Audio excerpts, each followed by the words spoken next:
Señor, en el nombre poderoso de Jesús. Amén. Dios les bendiga, amados hermanos. Damos gracias a Dios por estar en la casa del Señor. Como acaba de decir la alabanza, hemos venido a pelear por nuestra bendición. ¿O no ha venido usted a pelear por su bendición? Estamos peleando por nuestra bendición porque como Jacob anhelamos ver la cara del Señor y poder llamarle Peniel, ¿verdad? Porque así se llamó ese lugar, porque allí Jacob salió renqueando, como decimos en buen salvadoreño, pero ya no se llamaba Jacob, ahora se llamaba Israel, príncipe del Señor. Así que esta mañana es un privilegio para cada uno de nosotros estar en la casa del Señor.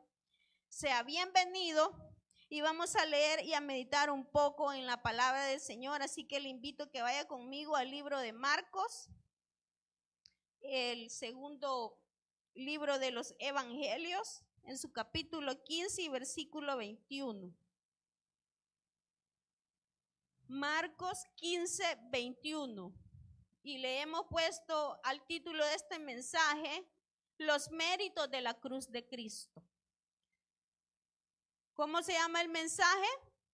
Los méritos de la cruz de Cristo.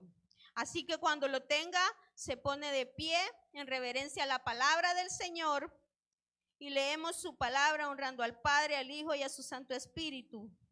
Y dice, y obligaron a uno que pasaba, Simón de Cirene, padre de Alejandro y de Rufo, que venía del campo, a que le llevase la cruz. Y le llevaron a un lugar llamado Gólgota, que traducido es lugar de la calavera. Y le dieron a beber vino mezclado con mirra, mas él no lo tomó. Cuando le hubieron crucificado, repartieron entre sí sus vestidos, echando suerte sobre ellos para ver qué se llevaría cada uno. Era la hora tercera cuando le crucificaron. Y el título escrito de su causa era El Rey de los Judíos. Padre, gracias por tu palabra. Esta mañana, Señor, queremos recordar el por qué estamos aquí, Señor. Nosotros estamos aquí porque tú venciste en esa cruz. Por la fe en ti, nosotros ahora tenemos entrada al Padre, Señor. Y esta mañana te exaltamos, te bendecimos, Señor, porque estás sentado a la diestra de Dios y tenemos salvación y victoria solo a través de ti. En el nombre de Jesús. Amén. Gloria a Dios. Me emociono tanto cuando pienso en los méritos por los que usted y yo estamos aquí esta mañana. Porque usted y yo no hicimos nada para estar aquí. El que hizo y pagó el precio para que usted y yo estemos aquí es Jesús de Nazaret. Bendito sea su nombre esta mañana.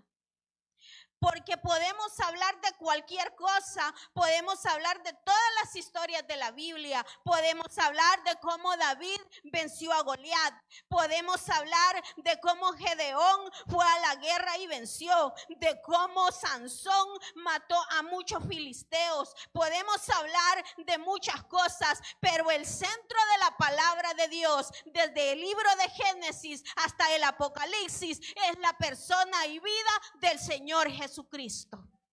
Así que todo lo que la palabra conlleva, desde Génesis 1:1 hasta el último Apocalipsis 22, nos habla del Señor Jesucristo. La palabra dice que en Él fueron hechas todas las cosas y por Él existen y subsisten, y que el Señor Jesús tiene la preeminencia de todo y en todo. Así que bendito sea su nombre. Pero yo quiero llevarle esta mañana al título que tiene el encabezado de esta palabra que acabamos de leer, y dice: la crucifixión y muerte del Señor Jesús. No ha habido un juicio, para los que son abogados y lo saben muy bien, más injusto que el juicio que le hicieron al Señor Jesucristo. Porque Él no tuvo derecho a defenderse de nada y fue llevado y fue torturado, fue injuriado, se burlaron de Él por pura envidia y calumnias de los líderes religiosos de su tiempo. Ahora le digo yo a usted, todo lo que el Señor Jesús padeció, no lo padeció porque Él debía algo. ¿Sabe por qué lo padeció Él? Él se puso en el lugar mío y se puso en el lugar suyo. Ahora le pregunto yo esta mañana, ¿qué tanto cree usted que vale su salvación? Fíjese lo que dice, y obligaron a uno que pasaba, Simón de Cirene, a que le llevase la cruz de Jesús. Cuando nosotros pensamos en la muerte de Jesús, vemos el desprecio que la gente tuvo por Jesús. Le pusieron una corona de espinas. Y la palabra y los historiadores dicen que cada espina era de este grosor de grueso.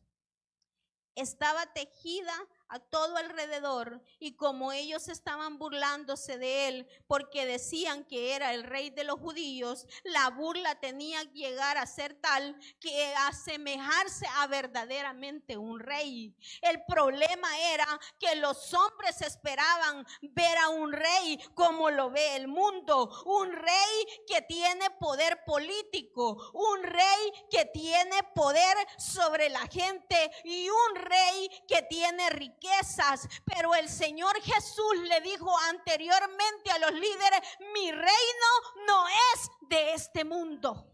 El reino del Señor Jesús, Él hablaba de un reino espiritual, un reino que es más grande que la nación norteamericana, un reino que es más grande que los reyes de Inglaterra, un reino que sobrepasa los cielos y sobrepasa todo lo que existe.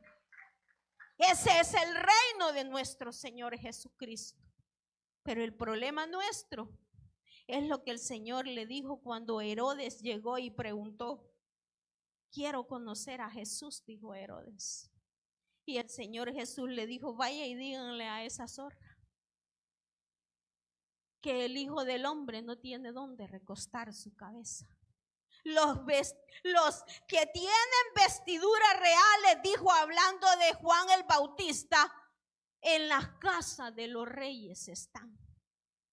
¿Qué salieron ustedes a ver al desierto? No salieron a ver a un hombre vestido de ropas reales. Así que el Señor Jesús tiene desprecio sobre él, ponen una corona sobre su cabeza, y en esa corona ellos agarran un palo semejante a un cetro, como una caña, dice allí en el texto, y con ese bastón le pegaban en la cabeza al Señor Jesús, a tal grado que aquellas espinas se incrustaron dentro de la cabeza del Señor Jesús, y lo que brotaba de él no era sudor, era sangre mezclada con sudor. Otra cosa que dice que a él lo golpearon y le escupían y le decían: salve rey de los judíos. Era una burla total que hacían, y la palabra dice que el Señor enmudeció y no dijo nada. Y quiero llevarle a esto. Nosotros a veces decimos: qué difícil es ser cristiano. Qué cosas más injustas las que a mí me hacen en mi trabajo, en mi casa, en donde quiera que yo ando. ¿Qué cuesta realmente seguir a Jesucristo? Pero le pregunto esta mañana: ¿habremos alguno de nosotros sufrido a tal grado de un golpe? A tal grado que le digan: tú eres cristiana, y le escupan en la cara. ¿Qué haría usted? ¿Qué haría yo si alguien me escupe en la cara? Pero el gran Rey de Reyes fue escupido, le vistieron como un rey, se hicieron burla de él. Los soldados romanos se divirtieron toda esa noche y a la mañana, antes de la crucifixión, golpeando al maestro.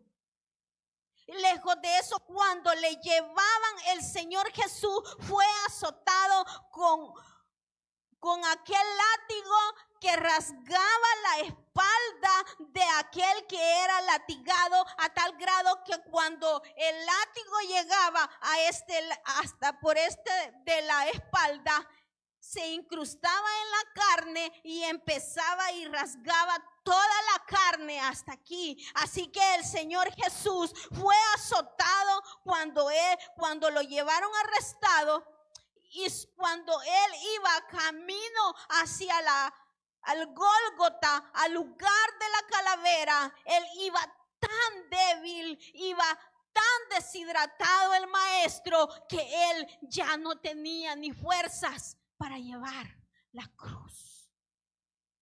Así que aparece en el camino un hombre de África, de aquellos que han sido menospreciados durante el resto de la historia de la humanidad. La raza negra ha sufrido mucha discriminación. En Estados Unidos fueron esclavos, y todavía en este siglo pasado Martin Luther King luchaba porque esa gente obtuviera la libertad. Pero de uno de esos se complació Dios, y dice que él iba pasando. De seguro Simón de Cirene había llegado a Jerusalén porque se acercaba la Pascua y era de los que llegaban. Pero bendito sea Dios que se cruce en su camino y en el mío, porque él allí estaba diciendo lo que ahora nos dice a nosotros: es necesario todos los días llevar nuestra propia cruz. El Señor dijo: nadie que es digno de mí puede no llevar su cruz. Si alguien quiere seguirme todos los días, debe llevar la cruz. ¿Y qué es llevar la cruz, hermana Angie? Bueno, llevar la cruz es que hay veces tú no tienes ganas de congregarte porque tú estás ofuscado en tus problemas. Y es que yo quiero que este problema se me resuelva, y no se me resuelve, y ya no voy a ir a la iglesia porque Dios no me oye y Dios me ha dejado, y Él le ayuda a todo mundo, y veo al hermano bendecido y veo a la hermana bendecida, y yo oro y yo canto y yo ofrendo, y a mí no me pasa nada. Llevar la cruz es venir. Aunque esta carne diga no vayas, quédate a dormir, es domingo. Todos los días trabajar, quédate a descansar. Llevar la cruz es que aunque usted haya tenido altercados y diferencias con un hermano, en el momento lo perdona y dice: Señor, yo sé que no fue él, sino que el enemigo se metió en él, pero yo lo perdono porque tú me perdonaste a mí, y si tú me perdonaste a mí, ¿quién soy yo para no perdonar? Eso es llevar la cruz todos los días. Llevar la cruz es que a pesar de que yo no veo resultados, yo sé que Dios es fiel y está trabajando a mi favor, amados hermanos. Así como dice la alabanza: aunque no pueda ver, yo sé que tú estás obrando. Es bien difícil llevar la cruz cuando nosotros tenemos que soltar el yo. Es que la buena soy yo, es que el bueno soy yo, es que Dios a mí me usa. No, somos vasos de barro en las manos de un alfarero. Pero quiero decirle que dentro de una casa hay vasos de honra y vasos para usos viles. ¿Qué significa eso, hermana Angie? Mire, dentro de una casa usted tiene una vajilla reservada para ocasiones especiales. Cuando llega el invitado suyo, usted le dice: amor, a la esposa, vamos a sacar la vajilla especial y los vasos especiales porque queremos honrar a esta persona. Pero también hay vasos que usted los usa para echar desperdicio o para alguna otra cosa un poco inusual. Pero los vasos de honra son sacados para ocasiones especiales y específicas y para darle honra a alguien. Eso es usted aquí. Usted tiene que ser un vaso de honra en las manos del Rey de Reyes y Señor de Señores y decirle: úsame, Señor, para gloria y honra de tu nombre. Qué triste que el Señor vaya a decir: quiero usarte, pero para usarte tienes que estar limpio. ¿O usted tomaría agua en un vaso sucio? ¿Qué pasa si el vaso es lindo, de vidrio, muy brillante, pero por dentro está lleno de polvo y de suciedad porque tiene tiempo de estar guardado? ¿Tomaría agua así? Pues eso es usted. Límpiese. ¿Cómo me limpio, hermana Angie? Con la sangre del Cordero. Con todos los días buscando su presencia, porque el cambio no lo hace el hombre, el cambio lo hace el Espíritu Santo y muestra obras de fruto de arrepentimiento. Bendito sea su nombre. Cuando pensamos en la cruz de Cristo, nosotros y cualquiera puede pensar en un pedazo de madera, así como lo cargan los de la Iglesia Católica. O podemos pensar que la cruz es simplemente un símbolo nada más. El madero en sí no significa nada. Un pedazo de madera no sirve para nada. Así como los que hacen las esculturas, ellos no se ponen a imaginar, porque están vedados de su mente de que aquel pedazo de madera él tuvo que tallarlo y afinarlo y se postra delante de aquel pedazo de madera que no sirve para nada y que al final puede terminar en el fuego. Pero eso no es la cruz de Cristo. No es el pedazo de madera. Cuando hablamos de los méritos de la cruz de Cristo, estamos hablando del escarnio, la vergüenza, el sufrimiento que Él tuvo que pasar sin deber nada por usted y por mí. Así que el Señor Jesús va camino al Gólgota, aquel lugar llamado el lugar de la calavera. ¿Sabe por qué le llamaban el lugar de la calavera? Porque allí crucificaban a muchos y habían muchos calaveras de todos los que crucificaban en ese lugar. Así que el Señor Jesús va camino a ese y obligan a este hombre, Simón de Cirene, que después, por eso dice el texto, padre de Alejandro y de Rufo, porque después ellos iban a ser líderes en la iglesia primitiva. Y este hombre le ayuda a llevar la cruz al Señor Jesús. Y dice, y le dieron a beber vino mezclado con mirra, mas él no lo tomó. Cuando él va en este camino y le quieren dar vino mezclado con mirra, era como una especie de droga para que el dolor se aminorizara un poco. Pero el Señor Jesús estaba tan consciente que Él no iba a permitir tomar nada de eso. Él iba a sufrir el dolor hasta el final. Por eso dice, mas Él no lo tomó. Cuando le hubieron crucificado, repartieron entre sí sus vestidos. Y ahora yo quiero que piensen en esto. Piensen en el Señor Jesús camino al Gólgota. Cuando Él sale de Jerusalén, Él lleva su cruz. Pero llega un momento en el camino que Él ya no puede llevar su cruz. Así que Simón tiene que ayudarle a llevar la cruz. Pero cuando llegan a aquel lugar, el Señor Jesús no es tratado con, venga, lo vamos a poner aquí porque está golpeado. No, tiraban el pedazo de madera al suelo y aventaron al Señor Jesús encima de ese madero. Y se dice que cada clavo medía aproximadamente entre 5 centímetros.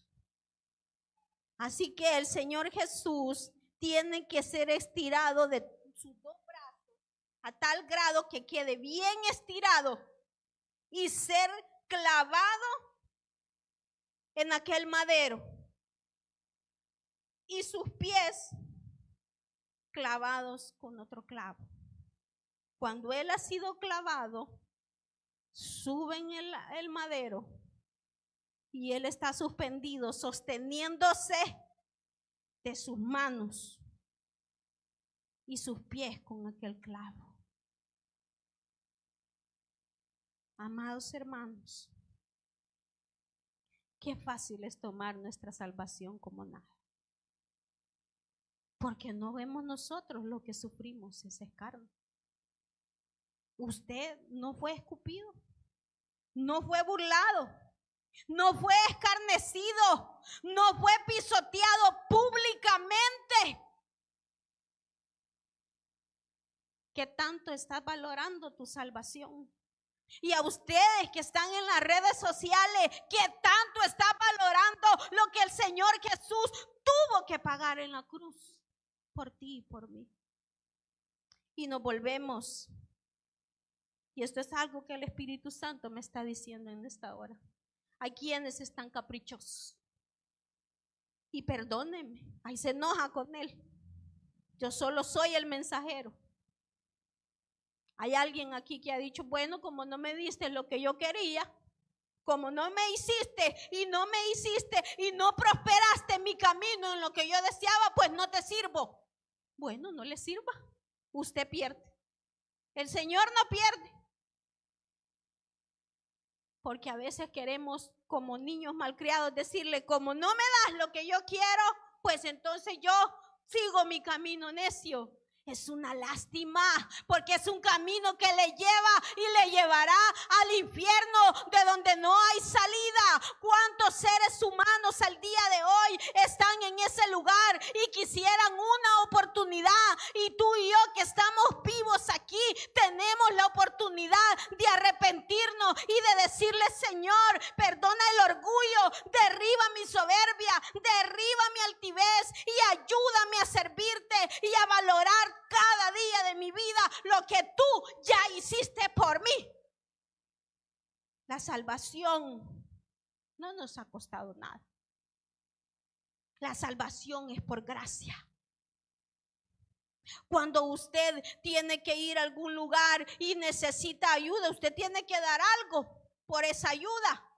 Pero esto no podíamos pagar delante del Rey de Reyes, del Padre Eterno. La deuda no podía ser pagada. Por eso Él, en el gran amor que Él tuvo, cuando dice de tal manera amó Dios al mundo, tuvo que mandar a su Hijo unigénito para que todo aquel que cree en Él no se pierda, mas tenga la vida eterna. El Señor Jesús sufrió todo esto y dice, y repartieron entre sí sus vestidos, echando suerte sobre ellos para ver qué se llevaría cada uno. ¿Quiénes repartieron sus vestidos? Los soldados. Vaya conmigo al Salmo 22 y mire, esta profecía fue escrita por el Rey David hace mucho antes. En ella se declaran los sufrimientos del Mesías y dice el Salmo 22, hablando el Señor Jesús, Dios mío, ¿por qué me has desamparado? Este clamor que el Señor Jesús está diciendo aquí, más adelante lo dice en el texto que hemos leído. Y dice, mire, el versículo 18, repartieron entre sí mis vestidos y sobre mi ropa echaron suertes. Eso dice el Salmo 22, 18. Volvamos a la lectura donde estábamos. Dice que el Señor Jesús, mientras Él está colgado en la cruz, Él ve que están jugando con sus vestiduras y están diciendo, repartámonos las vestiduras de Jesús, a ver qué te toca a ti del rey, a ver qué te toca de ese rey a ti. Y dice, era la hora tercera cuando le crucificaron. Estamos hablando que esto era como las 9 de la mañana. Y el título escrito de su causa era el Rey de los Judíos. Ahora yo quiero que usted vaya conmigo al versículo 34 del mismo 15 de Marcos y dice, y a la hora novena Jesús exclamó a gran voz diciendo, Eloí, Eloí, lama sabatani, que traducido es, Dios mío, ¿por qué me has desamparado?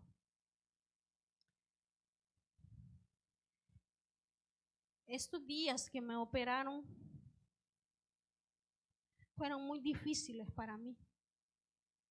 porque como yo les dije el día martes, a mí me dijeron, esta es una operación fácil, va a salir y ya va a andar saltando, pero no fue así. Así que mi estómago se hinchó como si yo tuviese unos 7, 8 meses de embarazada y yo no me podía tocar las costillas. Y el gas que me habían puesto me retorció los intestinos y todos los órganos por dentro. Y a mí me costaba respirar. Así que yo pasé como 3 días, que lo mucho que podía comer era una cucharada de algo y más tomaba sueros. Y yo, en uno de esos días de angustia, que yo ya no podía ni respirar y mi corazón me dolía, y estaba en la madrugada mientras todos podían dormir un poquito porque se turnaban para mi mamá y mi esposo para poder ayudarme. En uno de esos días yo le dije estas palabras al Señor.